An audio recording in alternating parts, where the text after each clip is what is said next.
자, 로마서 15장 22절부터 끝까지 우리 같이 큰 소리로 합독하겠습니다. 시작.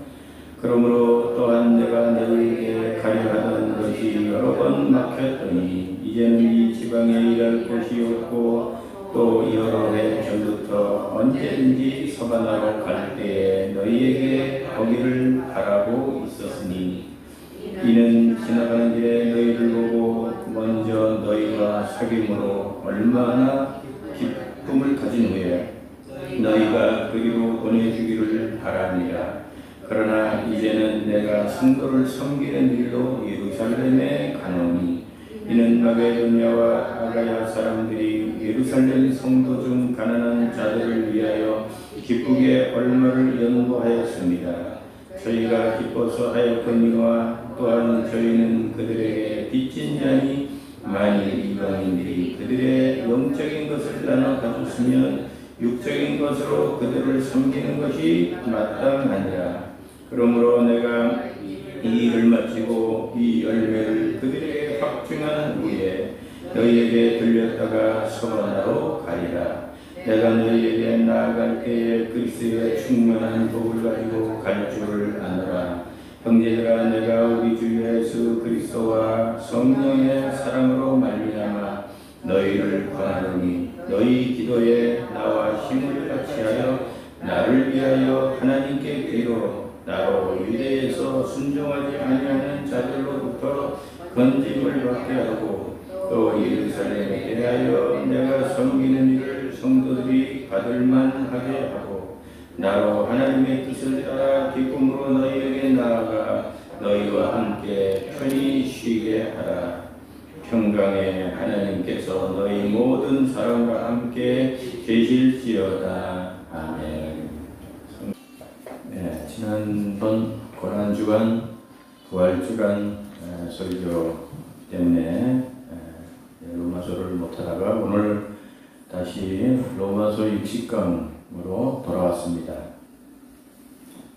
이제 로마서 막바지를 하고 있습니다. 자, 지난번 바울은 로마서를 결론 지으면서 먼저 간증의 말씀을 했죠. 하나님을 핍박했던 죽을 죄인인 자신이 하나님의 은혜로 이방인의 사도가 되어서 이방인들을 위해서 죽을 힘을 다해서 복음을 전하고 있다고 바울이 간증을 했습니다. 여러분 기억나시죠? 그리고 오늘 본문에서는 두 번째로 로마서를 결론 지으면서 두 번째로 자신의 선교 계획을 밝히고 있습니다. 바울의 선교 여정은 한마디로 이 로마서를 쓰는 이 고린도에서부터 서방 땅끝인 서바나까지 가겠다고 하는 것입니다. 고린도에서 서바나까지. 자, 우리 성경을 우리 한번 보겠습니다. 23절 같이 봅니다. 시작.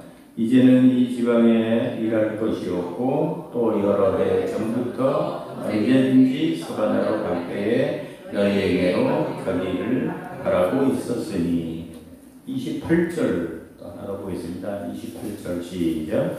그러므로 내가 이 일을 마치고 이 열매를 그들에게 확증한 후에 너희에게 들렸다가 서바나로 가리라. 어디로 간다고 했어요?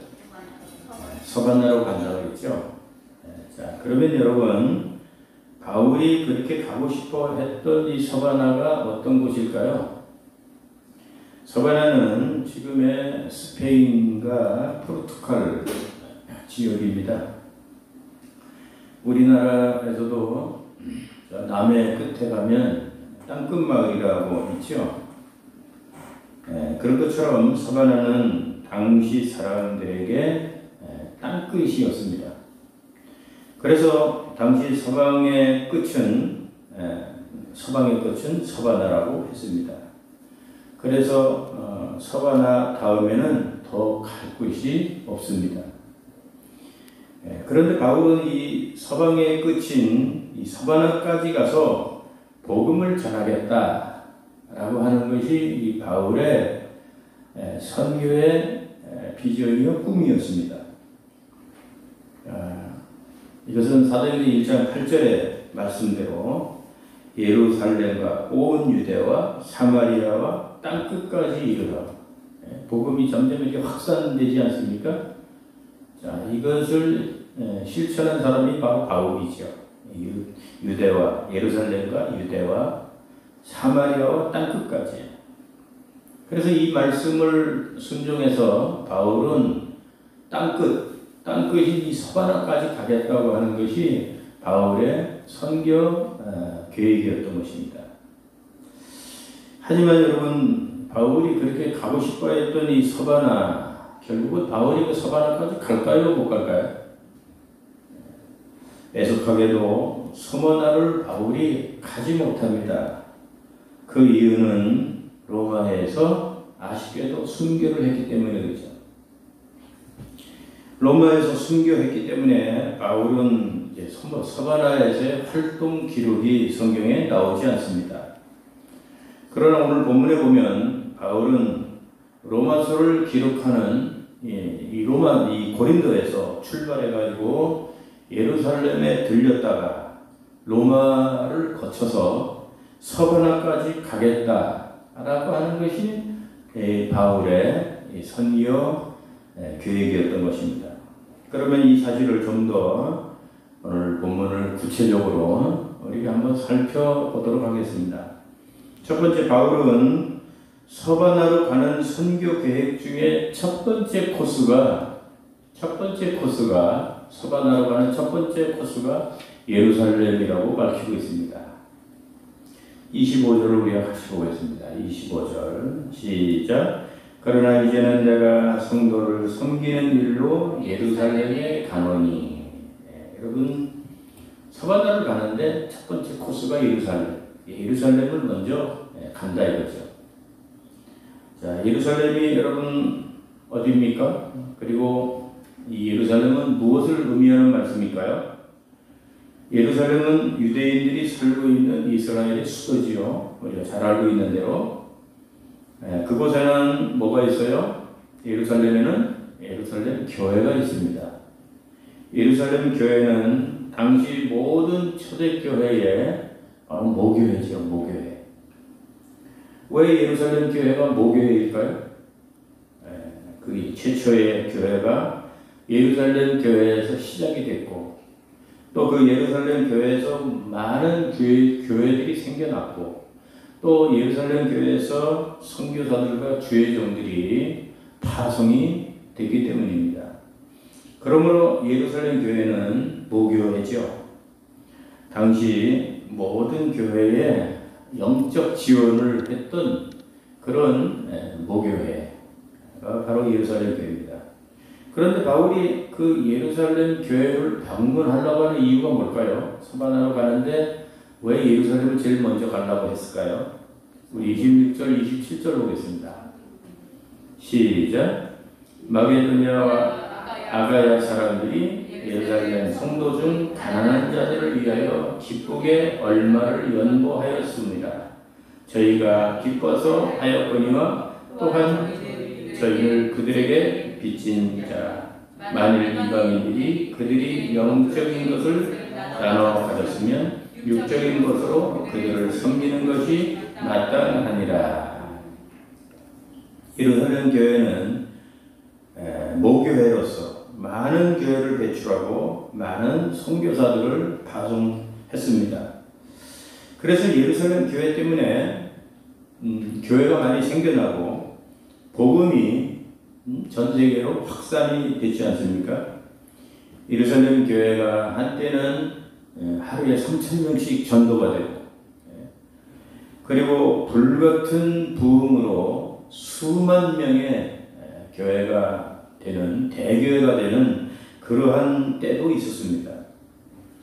하지만 스데반의 그 환란으로 성도들이 스데반 환란으로 사방팔방 다 흩어지고, 사도행전 11장에 보면요, 로마의 글라우디오 황제 때 흉년이 크게 들어서 유대 땅에 큰 기근이 일어나서 예루살렘 교회는 갑자기 어려워져서 큰 환란을 겪게 되었습니다.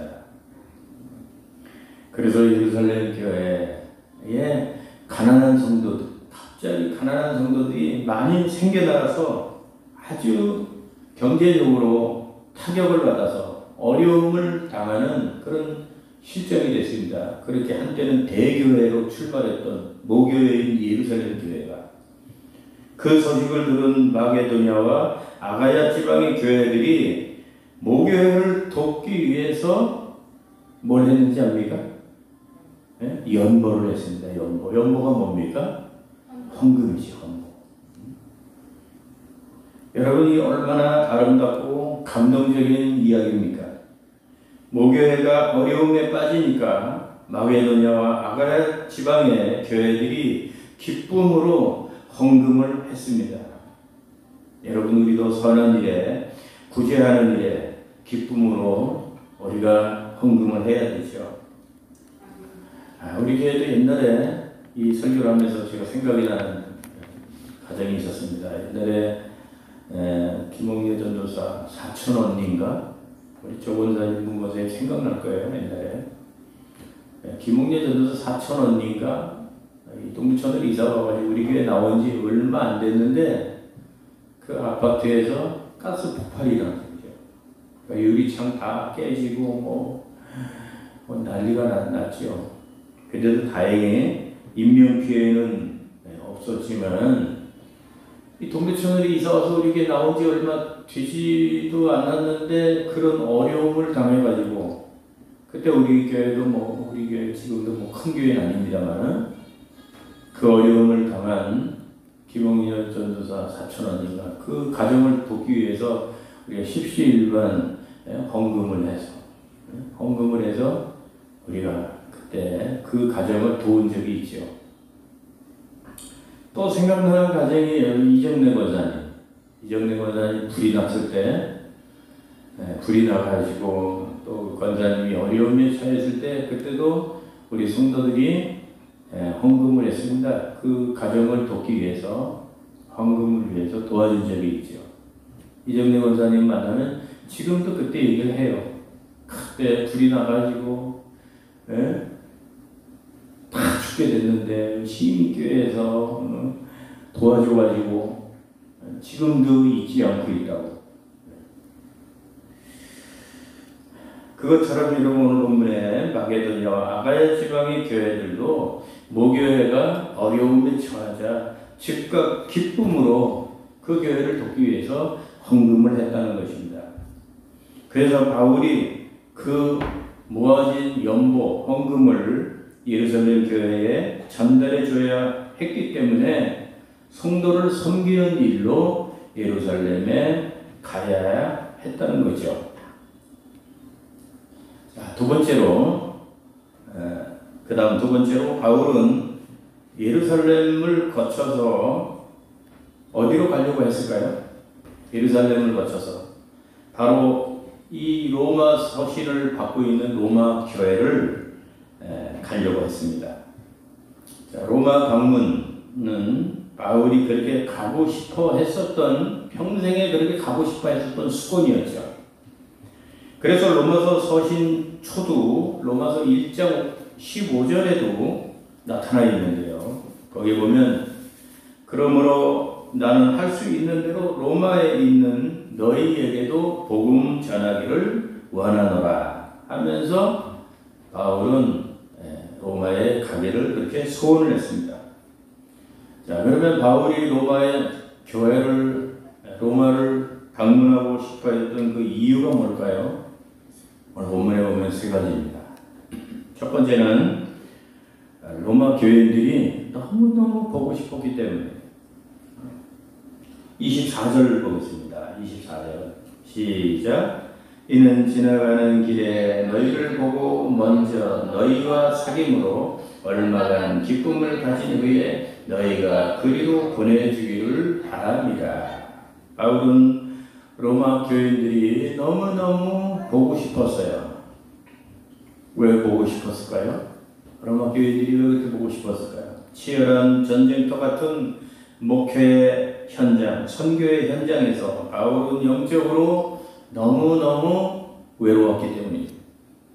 그래서 바울은 로마 교인들을 만나 교제하면서 영적인 힘과 기쁨을 얻고 싶었던 거죠. 자, 두 번째로 이 로마 교회를 그렇게 방문하고 싶었던 이유, 두 번째는 그곳 고린도에 할 일이 일할 곳이 없었기 때문입니다. 23절 보겠습니다. 시작. 이제는 이 지방에 일할 곳이 없고 또 여러 해 전부터 언제든지 서바나로 갈 때에 너희에게 가기를 바라고 있었으니, 여기 이제는 이 지방에 일할 곳이 없다 라고 하는 말은 이 고린도 지역에 이제 복음을 다 전했기 때문에 더 전할 것이 없다는 그런 말이죠. 그러니까 이 말 속에는 복음을 전해보지 못한 새로운 지역 로마에 가서 복음을 전하고 싶다고 하는 이 바울의 의지입니다. 자, 이것은 전형적인 선교사 기질, 전형적인 선교사 마인드지요. 그렇습니다, 여러분. 바울은 복음을 전하는 선교사로서 복음이 전해지지 않는 새로운 로마에 가서 복음을 전하고 싶었죠. 특히 로마는 당시 세계 중심이었기 때문에 로마에서 복음을 전하면 그 복음이 쉽게 세계로 퍼져나갈 수 있다는 것을 바울은 잘 알고 있었습니다. 그래서 바울은 로마를 황금어장으로 생각을 하고, 그래서 평소에 늘 자기는 로마에 가서 복음을 전하는 것을 소원했던 것입니다. 그런데 아쉽게도 오늘 22절에 보면 로마에 가는 길이 막혔다 라고 이렇게 기록을 하고 있습니다. 우리 22절 보겠습니다. 시작. 그러므로 또한 내가 너희에게 가려 하던 것이 여러 번 막혔으니, 로마를 그렇게 가고 싶어 했는데 로마에 가서 복음을 전하면 로마는 세계 중심이니까 거기서 복음이 전 세계로 막 퍼질 거니까 로마에 가서 그렇게 복음을 전하고 싶었는데 길이 막혔다. 길이.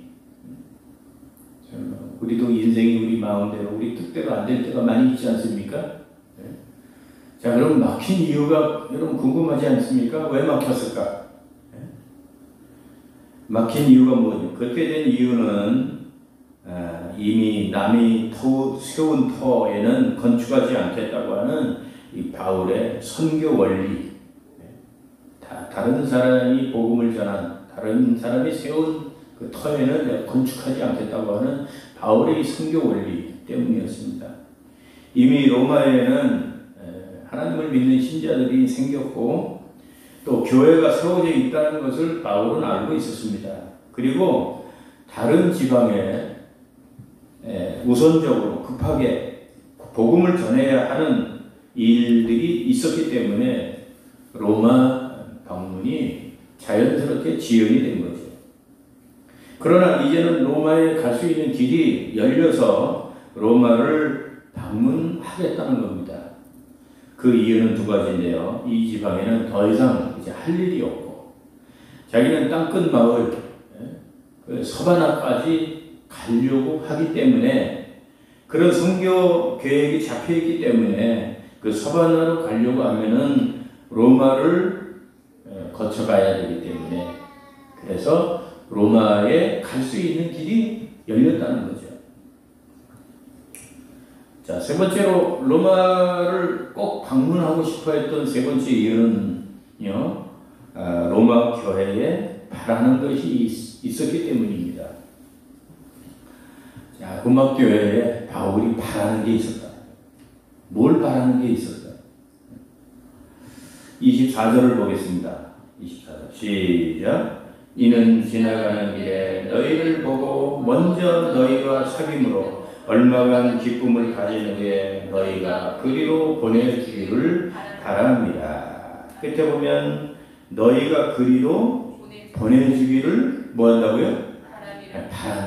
바란다. 너희가 그리로. 그리가 어딥니까? 그리. 너희가 그리. 서바나를 얘기하는 거예요.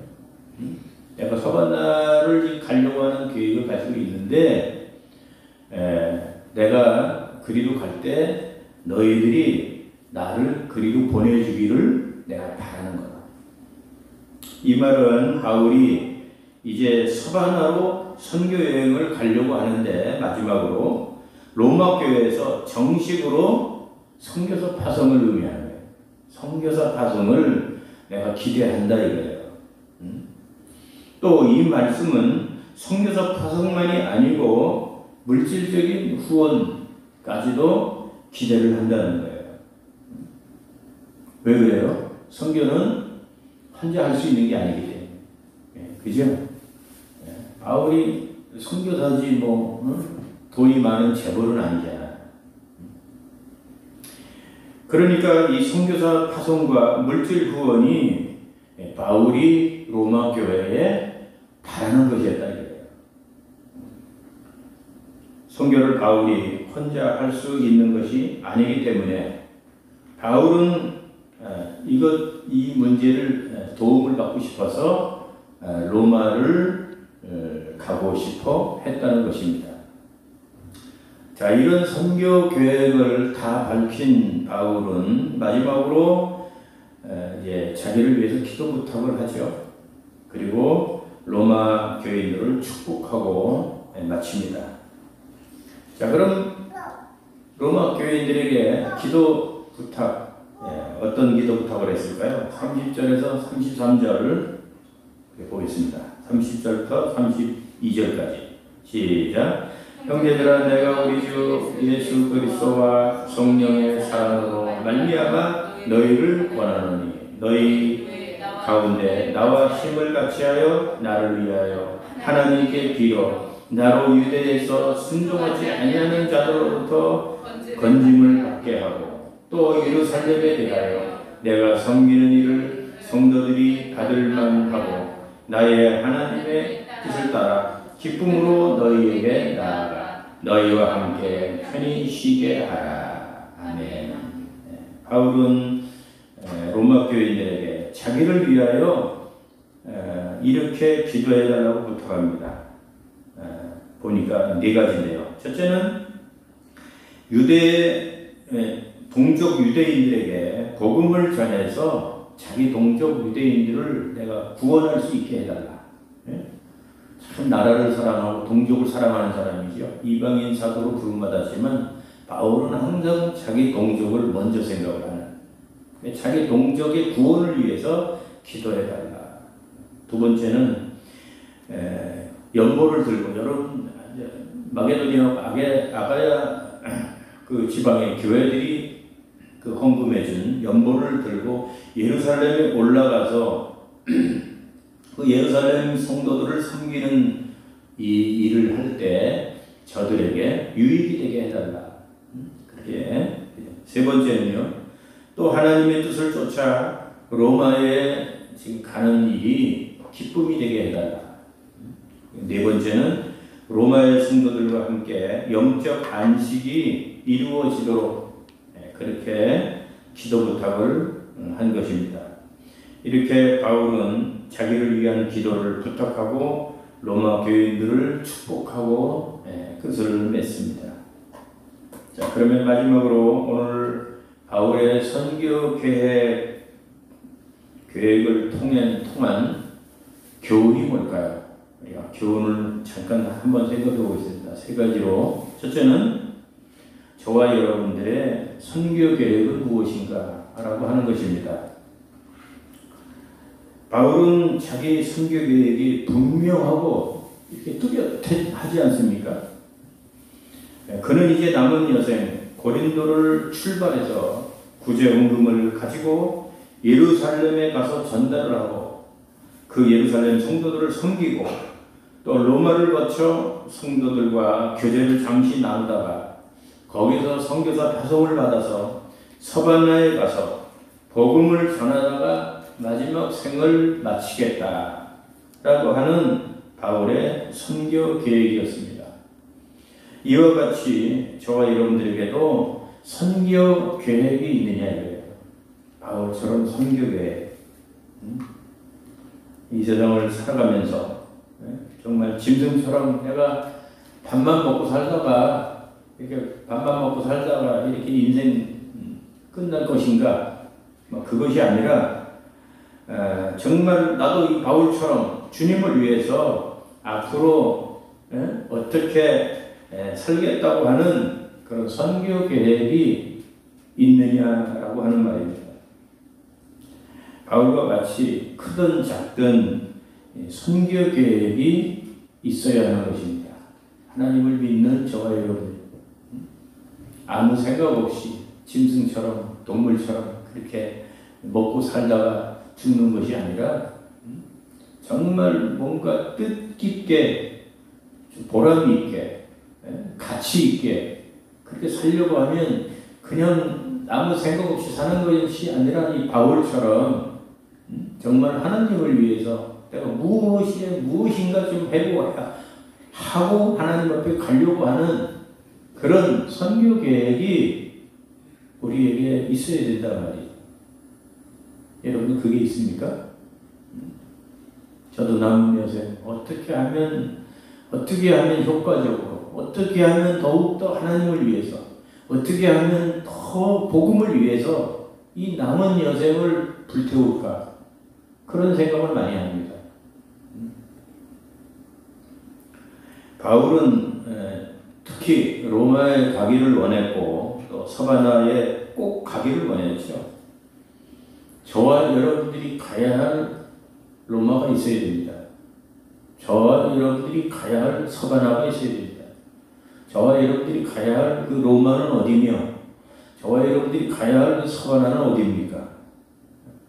모처럼 남은 여생 여러분들도 하나님을 위해서 이 바울처럼 작은 선교 계획이라도 세워서 정말 하나님을 위해서 가치 있게 살다가 하나님 앞에 갈 수 있는 저와 여러분들이 될 수 있기를 주의 이름으로 축원합니다. 두 번째 교훈은 예루살렘 교회와 마게도냐와 아가야 교회를 우리는 본받아야 한다는 것입니다. 그들은 서로 어려울 때 도움을 주고받는 그런 교회였지 않습니까? 예루살렘 교회는 모교회로서 이방인들 교회가 어려울 때 영적인 것을 준 교회고요. 마게도냐 아가야 교회들은 모교회가 힘들 때 연보를 거두어서 모교회를 도운 교회였습니다. 여러분 얼마나 감동적입니까? 우리는 영적인 것이 필요한 자에게 영적인 것을 주고 또 육적인 것이 필요한 자에게 육적인 것을 줄 수 있는 그러한 예루살렘과 이 마게도냐 교회와 아가야 교회를 우리는 본받아야 하죠. 세 번째 교훈은 주의 종들을 위해서 기도하고 또 서로 축복해야 한다는 것입니다. 여러분 주의 종들은 항상 양떼들을 위해서 기도하지 않습니까? 눈만 뜨면 여러분들을 위해서 기도할 때 한 사람 한 사람 이름을 불러가면서 기도할 때가 참 많습니다. 그러나 반대로 여러분들은 주의 종을 위해서 얼마나 기도합니까? 여러분들도 기도하는 분들은 많이 하겠지만 주의 종들을 위해서 여러분들도 더 많이, 더 열심히 기도를 해야 되지 않겠습니까? 여러분 목사를 위해서 여러분들이 항상 해야 될 것이 두 가지가 있습니다. 본문에 보면 하나는 여러분들이 목사를 위해서 해줘야 될 것 두 가지. 하나는 영적 지원, 하나는 육적인 지원입니다. 영적인 지원이 뭘까요? 영적인 지원은 목사를 위해서 기도해 주는 겁니다. 우리 목사님이 바른 목사님이 되고 복음을 바로 잘 전하는 하나님의 일을 잘하는 그런 목사님이 될 수 있게 해달라고 여러분들이 항상 자나깨나 목사를 위해서 기도를 해줘야죠. 그 다음에 육적인 지원은 뭡니까? 그것은 바로 물질 지원입니다. 목사도 주의 일을 할 때 물질이 약간의 물질이 필요하기 때문에 여러분들이 할 수만 있는 대로 물질 지원을 해줄 수 있으면 좋죠. 자, 이제 말씀을 마칩니다. 모쪼록 바울과 같이 하나님을 위해서, 복음을 위해서 아름다운 성교가 있는 삶, 얼마나 아름다운 삶입니까? 이런 것이 정말 인생의 알맹이 아니겠습니까? 알맹이? 정말 아무리 뭐 돈이 많고 아무리 뭐 기름진 생활을 하고 아무리 뭐 해외 여행을 하고 뭐 떵떵거리면서 산다 하더라도 하나님이 없는 삶, 성교가 없는 삶, 복음이 없는 삶은 그건 뭐 껍데기죠, 껍데기. 하나님이 볼 때 뭐 볼 게 뭐가 있겠습니까? 그러나 가난하고 부족하고 연약해도 이 바울처럼 복음의 열정으로 가득하고 이렇게 의미 없이 그냥 먹고 마시고 그냥 이렇게 살다가 끝나는 것이 아니라 자기 인생이 뭔가 좀 가치가 있고 보람있게 그렇게 살기 위해서 가장 가치가 있는 하나님의 복음을 위해서 이 바울처럼 선교 계획을 가지고 내가 앞으로 남은 여생 주님을 위해서 내가 이렇게 하고 싶다. 나는 돈을 많이 벌어서 돈으로 하나님 앞에 선교하고 싶다. 나는 전도지를 많이 돌려서 하나님 앞에 선교하고 싶다. 이런 어떤 주님을 위해서, 복음을 위해서 어떤 계획을 가지고 산다고 하면은 그것이 바로 바울과 같은 선교 계획을 가지고 사는 거죠. 그런 삶이, 선교적인 삶을 가지고 사는 사람이라면 그 사람이야말로 정말 이 하나님이 볼 때 가장 아름다운, 하나님이 볼 때 가장 칭찬할 만한 그런 사람이 아니겠습니까? 그러므로 사도 바울의 이런 정신, 이런 삶을 저와 여러분들도 본받아서 이 땅에서 부족하지만 남은 여생 주님을 위해서 선교 계획을 세우고 살다가 주님을 위해서, 복음을 위해서 살다가 주님이 부르시는 날 하나님 앞에 갔을 때 정말 잘했다. 너 정말 세상에서 참 잘했다. 라고 칭찬을 받고 또 상급과 면류관을 받을 수 있는 축복된 저와 여러분 될 수 있기를 주님의 이름으로 소원합니다. 축원합니다.